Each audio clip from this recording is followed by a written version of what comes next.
इनके कुछ शब्द लिखे हैं। तो आपको क्या लगता है जब हम इन्हें बोलते हैं, उच्चारण करते हैं, तो इनमें कुछ अंतर है? लगता है? बोलो। नहीं लगता। तो ये क्या है फिर? लिखने में अंतर क्यों है? जब बोलने में नहीं लगता तो लिखने में क्यों है? जब लिखने में अंतर है तो बोलने में भी अंतर होगा।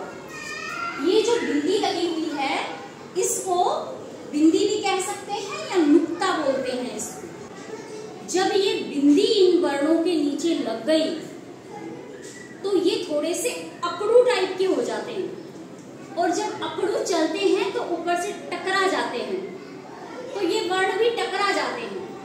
कैसे? इसको बोलेंगे ड। आराम से जीभ हमारी ऊपर तालू पे टच करेगी, ड बस। और इसको बोलेंगे तो ड़। जीभ ऊपर जा रही है, टकरा के घंटी बजा के वापस आ रही है फटाक से, ड़, है ना? इसको बोलेंगे, आराम से बोलेंगे ढ। और इसमें क्या होगी? टकरा के आएगी, घंटी बजा के आएगी ऊपर से तालू के पास, ड़। समझ में आ गया? ये इसमें अंतर है। दूसरा अंतर, ये जो बिना बिंदी वाले वर्ण हैं ये तुमको शुरुआत में देखने को मिलेंगे। जैसे देखो डोली, डमरू, शुरू में है ड, बाद में नहीं मिलेगा ड। और ये जो ढ है ये बीच में भी मिलेगा, शुरुआत में भी मिलेगा, लास्ट में नहीं मिलेगा। और ये जो बिंदी वाले कठोर वर्ण, अकड़ू वर्ण है, ये हमेशा बीच में या लास्ट में मिलेंगे, बीच में या लास्ट में मिलेंगे, ये शुरू में नहीं मिलेंगे। ये भी इनमें इंपॉर्टेंट अंतर है, महत्वपूर्ण अंतर है। अब एक बार इनका उच्चारण हो जाए, बोल लें इनको। देखो डर, आराम से बोलेंगे डर, डाक, डेरा, दलिया, डोली, डमरू, डकार।